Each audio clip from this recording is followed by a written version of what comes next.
Okay so good evening to one and all present here. एक बार आपका फिर से स्वागत है मेरी यूट्यूब वीडियो में। सो हम स्टोरी पढ़ रहे थे क्लास 9th का इकोनॉमिक्स का जो फर्स्ट चैप्टर था, the story of village Palampur. तो इससे प्रीवियस वीडियो में मैंने आपको समझाया था, ओवरव्यू एक दिया था कि व्हाट इज विलेज पालमपुर, क्या था विलेज पालमपुर, कितनी फैमिलीज रहती थी, क्या क्या उनके जो थे वो मेथड्स थे जिससे भी फार्मिंग करते थे। इसके अलावा उनकी इकोनॉमिक एक्टिविटीज़ क्या क्या थी, कैसे लोग सरवाइव करते थे, क्या अपर कास्ट फैमिलीज थी वहाँ, क्या लोअर कास्ट फैमिलीज थी, 1/3 पॉपुलेशन, 2/3 पॉपुलेशन जो थी, ये सारा मैंने उस वीडियो में कवर अप कर रखा था। उसके बाद जो सेकंड पार्ट था वीडियो का, उसमें मैंने आपको समझाया था, एक रिकैप में बता रहा हूँ कि प्रोडक्शन क्या होता है बेसिकली। तो प्रोडक्शन क्या था, उसके हमने कुछ टाइप्स पढ़े थे, क्योंकि मेन फार्मिंग पालमपुर का जो मेन फार्मिंग जो स्ट्रक्चर था वो फार्मिंग पे डिपेंड करते थे। ओके, सो प्रोडक्शन मैंने बताया था कि प्रोडक्शन हमारा क्यों इम्पोर्टेंट होता है, क्यों ज़रूरी होता है। तो वो प्रीवियस वीडियो आप चाहें तो लिंक मैं आपको डिस्क्रिप्शन बॉक्स में प्रोवाइड करा दूंगा, तो आप वहाँ से प्रीवियस वीडियो देख सकते हैं। उसके बाद उस वीडियो में लास्ट में क्वेश्चन अराइज हुआ था कि is there any way to increase a crop of production on a same kind of land and a particular time period. कहने का मतलब है कि क्या ऐसा कोई तरीका है कि एक इंसान एक ही लैंड पे एक टाइम में एक बार में एक से ज़्यादा क्रॉप उगा सके। तो जैसे मैंने आपको एग्जांपल दिया था बिल्डिंग वाला, कि सपोज हमारे पास एक घर है, तो घर में अगर मेंबर्स इंक्रीज हो जाएं तो हम स्टोरीज बढ़ा लेते हैं। स्टोरीज का मतलब है कि मंजिलें बढ़ा लेते हैं। हमारा फर्स्ट के लिए ग्राउंड फ्लोर है, उसके बाद फर्स्ट फ्लोर बना लेते हैं, फिर सेकंड फ्लोर, फिर थर्ड फ्लोर, फिर फोर्थ फ्लोर, इस तरीके से फ्लोर्स बना लेते हैं। तो हमारा एडजस्टमेंट हो जाता है लोगों का। लेकिन ये क्रॉपिंग में पॉसिबल नहीं है। क्रॉप में ऐसा नहीं है कि आपने ग्राउंड सरफेस पे वीट कर दिया, गेहूं कर दिए, उसके ऊपर आपने राइस कर दिए, उसके ऊपर आपने वाटरमेलन कर दिया, उसके ऊपर कॉटन कर दी, उसके ऊपर आपने माइस कर दी। तो ये पॉसिबल नहीं है, ठीक है। तो जो क्वेश्चन अराइज हुआ था इस वीडियो में हम उसका आंसर लेंगे। तो क्या है इस वीडियो में, फार्मिंग इन पालमपुर। तो जो पालमपुर के अंदर बेसिकली फार्मिंग होती थी, ये क्या है इसके बारे में अब हम पढ़ेंगे। तो देखिए, फार्मिंग इन पालमपुर में क्या है, डिफरेंट डिफरेंट जो थे मेथड्स थे। और जो क्वेश्चन मैंने पूछा था कि क्या ये पॉसिबल है कि एक इंसान एक पूरी साल में एक पीस ऑफ लैंड पे एक से ज्यादा क्रॉप कर सकता है, तो यस, वो बिल्कुल एक बार में क्रॉप कर सकता है एक से ज्यादा। कैसे, वो हम इस वीडियो में पढ़ेंगे। Let's see, farming in Palampur. तो फार्मिंग इन पालमपुर में क्या था, मल्टीपल क्रॉपिंग। पहला तो जो इसका तरीका है एक से ज्यादा क्रॉप करने का एक बार में, वो है मल्टीपल क्रॉपिंग। और सेकंड तरीका है दैट इज मिक्स्ड क्रॉपिंग। अब मोस्टली बच्चे इसमें कंफ्यूज हो जाते हैं कि सर मल्टीपल क्रॉपिंग क्या है और मिक्स्ड क्रॉपिंग क्या है, क्योंकि दोनों को सेम लगता है। और मल्टीपल का मतलब हो गया कि एक बार में एक से ज्यादा क्रॉप हो गई, और मिक्स्ड क्रॉपिंग में भी क्या हो गया, उनको यही लगता है कि एक बार में एक से ज्यादा क्रॉप कर दी। तो ये मैंने एज अ डेफिनेशन लिखा है, तो इसको समझते हैं क्या है क्या नहीं। देखिए, to grow more than one crop of on a piece of land during the year. कहने का मतलब है एक साल के अंदर जो एक पीस ऑफ लैंड होता है, फॉर एग्जाम्पल ये मेरे पास पीस ऑफ लैंड है, यानी कि ये कोई जमीन का टुकड़ा है, इसमें एक साल के अंदर मैं क्या करूं, सीजन वाइज क्या करता जाऊं, क्रॉप करता जाऊं। मैंने आपको इससे प्रीवियस वीडियो में समझाया था कि हमारे यहाँ 3 टाइप की क्रॉप्स होती हैं। पहला खारीफ होता है। खारीफ बेसिकली क्या है, जून में शो होता है, शोन की हिंदी होती है बोया जाता है, और हार्वेस्ट की जो हिंदी होती है कि उसको काटा जाता है, जो फसल हम बो देते हैं उसको काटना है, इसको हार्वेस्ट बोलते हैं। तो जून में बेसिकली जो फसल होती है वो बोई जाती है खारीफ सीजन में, और अक्टूबर के टाइम पे क्या होता है, इसको हार्वेस्ट किया जाता है, इसको काट लिया जाता है खेतों से। फिर क्या होता है, राबी क्रॉप आती है। राबी बेसिकली नवंबर में क्या किया जाता है, नवंबर में बोई जाती है, और मार्च में इसको हार्वेस्ट कर लिया जाता है। इसके बाद एक ज़ियाद क्रॉप होती है। ये 3 टाइप के क्रॉपिंग सीजन मैंने आपको पढ़ाई थी प्रीवियसली। तो ज़ियाद क्या होता है, ये आपका अप्रैल में शोन होती है, और ये आपका मई में काट ली जाती है, ठीक है। तो बेसिकली इसको हम क्या बोलते हैं, इसको हम रेनी सीजन क्रॉप भी बोलते हैं, क्योंकि जून जुलाई का टाइम बेसिकली रेन का होता है। इसको हम क्या बोलते हैं, इसको हम एटोमन सीजन क्रॉप बोल सकते हैं, या इसके अलावा सीजनल क्रॉप्स भी बोलते हैं। और ज़ियाद क्रॉप को हम क्या बोलते हैं, वेजिटेबल क्रॉप भी बोलते हैं, क्योंकि ये वाली फसल में वाटरमेलन है, कुकुम्बर है, आपका इस टाइप के फ्रूट्स और वेजिटेबल उगाए जाते हैं, ठीक है। तो मैं समझा रहा था आपको मल्टीपल क्रॉपिंग क्या होती है। तो देखिए, सपोज जून जुलाई का टाइम है, जून, दैट इज जून जुलाई, तो जून जुलाई के टाइम में क्या होता है कि ये सपोज मेरा पूरा फील्ड है, तो इसमें मैंने क्या कर दिया, मैंने कोई खारीफ क्रॉप कर दी। फॉर एग्जाम्पल मैंने राइस कर दिया, मैंने इस पूरे में क्या कर दिया, राइस कर दिया या सोयाबीन कर दिया या मूंग या फिर कोई भी पल्सेस कर दी, कोई भी दाल कर दी, ठीक है। तो ये क्या होगा, एक बार में एक ही क्रॉप हो रही है मेरी, किस पे, एक पूरे पर्टिकुलर लैंड पे, एक पीस ऑफ लैंड पे। अब अक्टूबर में क्या हो गया, ये फसल मैंने क्या कर दी, ये फसल मैंने काट ली, हार्वेस्ट कर ली। अब क्या करूंगा, मैं कोई राबी क्रॉप कर दूं, फॉर एग्जाम्पल मैं वीट कर दूं, पूरे में मैंने गेहूं कर दिया, तो ये राबी क्रॉप का पोर्शन है, ये मैंने वीट कर दिया, वीट हो गया। वीट के बाद क्या है, फिर मैंने वीट को क्या कर लिया, मार्च में काट लिया, ठीक है। उसके बाद फिर मैं क्या करूं, कोई ज्यादा क्रॉप कर दूं, फॉर एग्जाम्पल मैंने वाटरमेलन कर दिए पूरे में, यानी कि तरबूज कर दिए। तो वाटरमेलन जब पूरे क्रॉप में हो गए, तो आप लोगों ने इससे एक चीज समझी होगी कि मैं सीजनल वाइज सीजनल क्रॉप, एक ही पीस ऑफ लैंड, मेरे पास जमीन का टुकड़ा तो एक ही है, इसी एक लैंड पे मैंने 3 तरीके की फसल कर ली पूरे साल की। तो इसको हम बोलते हैं multiple cropping of land, to grow more than 1 crop on a piece of land during the year. पूरी साल के अंदर एक ही जमीन के टुकड़े पे डिफरेंट डिफरेंट टाइप के क्रॉप्स कर देना, इसको हम बोलते हैं मल्टीपल क्रॉपिंग। उम्मीद करता हूँ ये क्लियर हुआ होगा। अब मिक्स्ड क्रॉपिंग क्या होती है, ये सुनिए, इसी से डेफिनेशन बनाइए, to grow more than 1 crop on a piece of land during same time. ये याद रखिएगा, ड्यूरिंग सेम टाइम, बस डिफरेंस इतना सा है। वही एग्जांपल लेता हूं यहाँ पे, ये मेरे पास एक पीस ऑफ लैंड है। अब पीस ऑफ लैंड पे मैं क्या कर रहा हूं, मेरे पास जो फार्मिंग मेथड्स हैं वो अच्छे हैं, तो मैंने इसको डिवाइड कर लिया अपनी पीस ऑफ लैंड को। यहां मैंने क्या कर दिया, यहां मैंने कर दिया राइस, इतने पोर्शन में मैंने इसको भी डिवाइड कर लिया। इधर मैंने कर लिया सोयाबीन, और यहाँ पे मैंने कर लिया फॉर एग्जांपल पल्सेस, कोई भी मूंग की कोई दाल हो गई वो कर ली, ठीक है। तो सीजनल वाइज इसका कल्टीवेशन टाइम अलग होता है, यानी कि इसको शोन करने का, इसको बोने का और इसको हार्वेस्ट करने का टाइम पीरियड सेम है। ये तीनों खारीफ क्रॉप है, सोयाबीन, मूंग और राइस। तो इनका हार्वेस्ट करने का टाइम पीरियड क्या होगा, अगस्त, और बोने का टाइम पीरियड क्या होगा, that is June.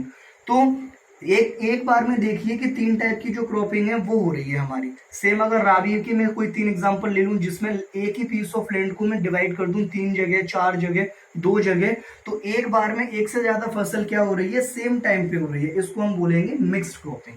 I hope so आपको ये वाला पोर्शन क्लियर हुआ होगा, मिक्स्ड क्रॉपिंग और मल्टीपल क्रॉपिंग का। इसमें कोई भी एग्जाम्पल, या मैंने एग्जाम्पल के थ्रू समझाया है, कोई भी कंफ्यूज होने की, किसी भी कंफ्यूजन की कोई जरूरत नहीं है। ओके, सो अब बढ़ते हैं आगे। ओके, तो अब जो सेकंड है हमारा, फर्स्ट हो गया multiple cropping, second mixed farming, third है role of irrigation, electricity, multiple cropping, modern farming methods are very useful for increasing production.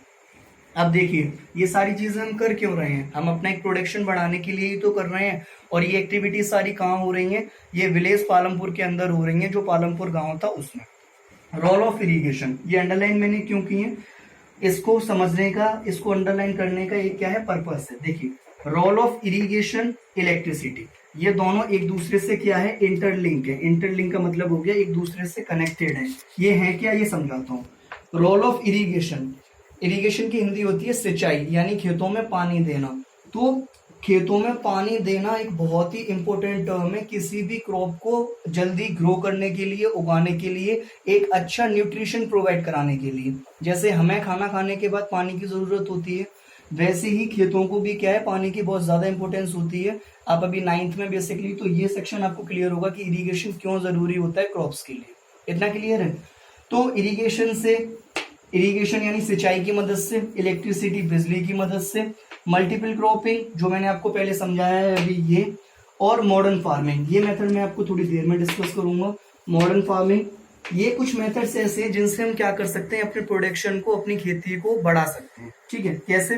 अब आते हैं इस पे, इरिगेशन पे। देखिए this is irrigation more crops can be grown like rabi and zaid season, also well points, tubewell, canal etcetera.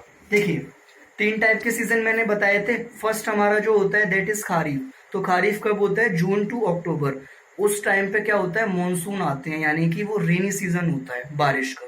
तो इस वाली फसल को, जो ये हमारा खारीफ होता है, तो खारीफ को बेसिकली क्या है, किसकी जरूरत नहीं होती, खारीफ को पानी की जरूरत नहीं होती, यानी कि रेनी सीजन का जो पानी होता है उससे इसकी कैपेसिटी या जो प्रोडक्शन पावर है वो कंप्लीट हो जाती है। ठीक है, तो ये क्रॉप तो हमारी बादलों की वजह से सेफ हो जाती है, तो ट्यूबवेल्स की जरूरत भी नहीं पड़ती, ना ही हमें समर की या ना ही हमें कैनाल्स की, नहरों की, इनकी पानी की जरूरत पड़ती, तो ये क्रॉप बेसिकली सेफ रहती है। ठीक है, लेकिन अगर बात करूं मैं ज़ियाद की और राबी की, जो राबी क्रॉप है November, that is rabi and zaid, तो क्या है नवंबर टू मार्च, एंड ये समर में आता है अप्रैल टू मई। तो ये दो क्रॉप्स ऐसी हैं, इस टाइम पे क्या होती है सर्दी, और इस टाइम पे क्या होती है बहुत ज्यादा गर्मी। तो ये दोनों सीजन ऐसे हैं जिनमें पानी का एक बहुत इंपॉर्टेंट रोल होता है। ठीक है, तो इरिगेशन क्या है मैं आपको यहां समझा रहा था। Irrigation, more crop can be grown like rabi and zaid season also. पानी अगर होगा तो ज़ियाद सीजन में, और बेसिकली जो दूसरा हमारा है दैट इज राबी सीजन, इनमें ज्यादा से ज्यादा हम फसल उगा पाएंगे। पानी से जो सॉइल की कनेक्टिविटी होती है वो किसी भी लैंड की फर्टिलिटी पावर को बढ़ाती है।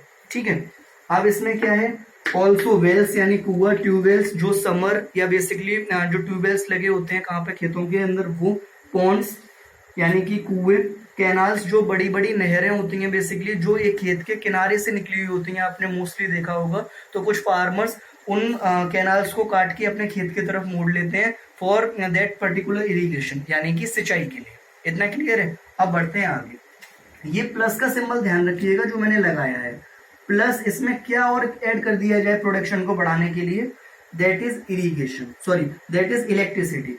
अगर मैं बिजली को और ऐड कर दूं इसमें, तो देखिए अब ये प्रोडक्शन बूस्ट कैसे करेगा। When the irrigation facility was electrified, जब इरिगेशन फैसिलिटी को क्या कर दिया, इलेक्ट्रिसिटी प्रोवाइड कर दी गई, बिजली दे दी गई, तो अब क्या होने लगा, ये प्रोडक्शन बूस्ट करने लगा। Farming in Palampur got boosted. कैसे बूस्टेड करने लगा, इलेक्ट्रिसिटी अगर हम मिलने लग गई तो पहले हम सिर्फ कैनाल्स पे डिपेंड होते थे, यानी कि नहरों में पानी आएगा या बादल बरसेंगे तभी हमारे खेतों में पानी लगेगा। लेकिन इलेक्ट्रिसिटी की हेल्प से हम क्या करने लगे हैं कि हम अब ग्राउंड वाटर से, यानी कि समर के थ्रू या ट्यूबवेल्स के थ्रू अंदर से ग्राउंड सरफेस से, जमीन से पानी निकाल सकते हैं और अपने खेतों में बेसिकली क्या है पानी दे सकते हैं, जिससे कि प्रोडक्शन बढ़ सके। उम्मीद करता हूं यहां तक क्लियर होगा। अब बढ़ते हैं आगे। और इंक्रीमेंट करने के लिए क्या है, मॉडर्न फार्मिंग मेथड्स हमने यूज किए हैं। जो मैंने यहाँ छोड़ा था एक टर्म मॉडर्न फार्मिंग मेथड, वो मैं क्लियर कर। तो मॉडर्न फार्मिंग मेथड में क्या है, using modern farming method like increase the yield, increase the yield from a given piece of land by using different types of fertilizer, pesticides, high yield variety, HYV seeds, etc. अब इस definition में 2 से 3 term कुछ बच्चों की समझ में नहीं आए होंगे। पहला तो है using modern farming method increase the yield. Yield की बेसिक जो हिंदी होती है, दूसरा वर्ड वो होता है प्रोडक्शन। प्रोडक्शन, पूरा प्रोडक्शन ही समझा रहा हूँ इतने टाइम से। प्रोडक्शन का मतलब होता है उत्पादन करना। कोई चीज हमने शो करी है, किसी जगह बोई है, तो उसका प्रोडक्शन बढ़ना, यानी कि बिग अमाउंट में। प्रोडक्शन की डेफिनेशन दी थी कि बिग अमाउंट में किसी चीज का कंजप्शन। ठीक है, तो यील्ड का मतलब होता है प्रोडक्शन, यानी कि मॉडर्न फार्मिंग मेथड क्या होता है, एक ऐसा मेथड जिसको यूज करके एक ही पर्टिकुलर लैंड पे जो क्रॉप है वो ज्यादा से ज्यादा क्या हो सके, ग्रो हो सके, और उसका प्रोडक्शन ज्यादा से ज्यादा बढ़ सके। तो इसको हम बेसिकली कैसे बढ़ा सकते हैं, by using different type of fertilisers. Fertilisers क्या होते हैं बता रहा हूँ, pesticides, that is high HYV seeds, high yield variety seeds. अब क्या होता है, ये फर्टिलाइजर्स है या पेस्टिसाइड्स है या HYV सीड्स है। सीड्स की मतलब होता है बीज। तो बीज बेसिकली क्या होता है, जब इसका बायोलॉजिकल कंपोनेंट बनता है, बायोलॉजिकल कंपोनेंट का मतलब है कि बीज में केमिकल रिएक्शंस की जाती हैं इसको बनाने के टाइम पे। तो इसका बायोलॉजिकल स्ट्रक्चर ऐसा हो जाता है कि जब ये जमीन के अंदर डाला जाता है तो because of the chemical reactions ये एक्सपेंड करता है, यानी कि फूलता है। तो उससे क्या होता है, जो जमीन की फर्टिलिटी पावर होती है वो ऑटोमेटिक बढ़ना स्टार्ट हो जाती है। ठीक है, तो हम पेस्टिसाइड्स का यूज करते हैं, केमिकल फर्टिलाइजर्स का यूज करते हैं, जिससे कि फसलों पे क्या है, आपने स्प्रे देखा होगा, मोस्टली लोग स्प्रे करते हैं जिससे फसलों पे कीड़े ना लगे, और जो प्रोडक्शन होता है लैंड की फर्टिलिटी पावर बढ़ने से, कि क्रॉपिंग जो है वो ज्यादा से ज्यादा अमाउंट में हो। ठीक है, सेकंड क्या है, मॉडर्न मशीनरी का हम यूज करते हैं। मॉडर्न मशीनरी बेसिकली क्या होती है आप लोगों को अच्छे से पता है, इसमें ट्रैक्टर्स आते हैं। पहले के टाइम पे क्या होता था, लोगों के पास 2 बैल होते थे या एक बैल होता था और खुद का हल होता था, जिसके थ्रू वो क्या करते थे, फार्मिंग करते थे। और कोई क्रॉप अगर बो लेते थे तो बोने के बाद क्या करते थे कि उसी को वो फिर अपने हाथों से काटते थे। इसमें बहुत ज्यादा टाइम पीरियड कवर अप होता था, यानी कि बहुत ज्यादा टाइम लगता था। तो इस चीज को बचाने के लिए क्या है, मॉडर्न फार्मिंग मेथड यूज होने लगा, जिसमें ट्रैक्टर आने लगा, थ्रेशर आने लगा। ट्रैक्टर क्या है, जुताई में बेसिकली क्या है यूज होने लगा, शोन में थ्रेशर, कल्टीवेटर्स। तो ये सारी चीजें क्या है, इन्होंने फार्मिंग जो प्रोडक्शन था उसको बढ़ा दिया। और फार्मिंग प्रोडक्शन बढ़ने से क्या हो गया, एक ग्रीन रिवॉल्यूशन छा गया। ग्रीन रिवॉल्यूशन कैसे छा गया, अब आप देखेंगे कि मॉडर्न फार्मिंग मेथड्स आ गए, समय बचने लगा लोगों का, तो हर जगह खेती होने लगी। किसी जगह राइस हो रहा है, किसी जगह बाजरा हो रहा है, किसी जगह मिलेट हो रहा है, किसी जगह बेसिकली क्या है कि कॉटन हो रही है। तो आसपास क्या है, ग्रीनरी जैसा माहौल बनने लगा, जिसको क्या बोलते हैं, एक ग्रीन रिवॉल्यूशन। एक क्रांति आ गई खेती करने की, प्रोडक्शन करने की। ये कब हुआ, ड्यूरिंग 1960। 1960 में क्या था, first time the farmers of Punjab, Haryana and Uttar Pradesh used HYV seeds, irrigation, chemical fertilizers and pesticides to increase the yields. Yields का मतलब प्रोडक्शन। 1960 में पहली बार ऐसा हुआ कि जो फार्मर्स थे, किसके, पंजाब के या फिर हरियाणा के, उत्तर प्रदेश के, इनकी बाउंड्रीज डिस्ट्रीब्यूशन आपस में होता है, ये हम ज्योग्राफी में पढ़ेंगे। तो इन फार्मर्स ने 1960 में पहली बार क्या किया कि इन मेथड्स को यूज किया, और इससे एक तरीके से इतना ज्यादा प्रोडक्शन हुआ, इतना ज्यादा फर्टिलिटी पावर बढ़ गई लैंड की, कि चारों तरफ क्या है, क्रॉप ही क्रॉप बेसिकली हो गई। लेकिन जिस चीज पे हम बहुत ज्यादा प्रैक्टिस करते हैं, उस पे आपने देखा होगा कि इसके नेगेटिव इफेक्ट भी होते हैं। लैंड पे बहुत ज्यादा पेस्टिसाइड्स यूज होने लगा, बहुत ज्यादा फर्टिलाइजर्स, केमिकल्स यूज होने लगे, HYV सीड्स यूज होने लगी। तो आपको लगता है कोई नेचुरल चीज है अगर, और उस पर हम उस पर क्या कर रहे हैं, दबाव डाले जा रहे हैं, प्रेशराइज कर रहे हैं लैंड को कि नहीं, हमें तुम और ज्यादा क्या करो, और ज्यादा क्रॉप्स दो, और ज्यादा हमारा प्रोडक्शन बढ़ाओ आगे के लिए। तो ये पॉसिबल नहीं था। किसी नेचुरल रिसोर्सेज के साथ अगर हम छेड़छाड़ कर रहे हैं तो इसका क्या इम्पैक्ट पड़ा लैंड पे, ये हम आगे वीडियो में पढ़ेंगे। तो मैं आपको इसी टॉपिक के साथ छोड़ रहा हूँ। Will the land sustain this all, जो ऑल इतने सारे फार्मिंग मेथड्स हुए हैं, हमने मॉडर्न फार्मिंग मेथड यूज कर लिया, हमने basically fertilisers, HYV seeds use कर ली, तो क्या लैंड पे इसका कुछ प्रभाव पड़ा, कुछ इफेक्ट पड़ा? तो अब हमारा ये हम नेक्स्ट वीडियो में कवर अप करेंगे। उम्मीद करता हूँ ये सारे सेक्शंस आपको अच्छे से क्लियर हुए होंगे। अगर फिर भी कोई चीज यहाँ पे रह जाती है तो you can comment me in the comment section, I will provide you all the solutions regarding all the notes. Okay, so thank you very much guys, take care in the lockdown.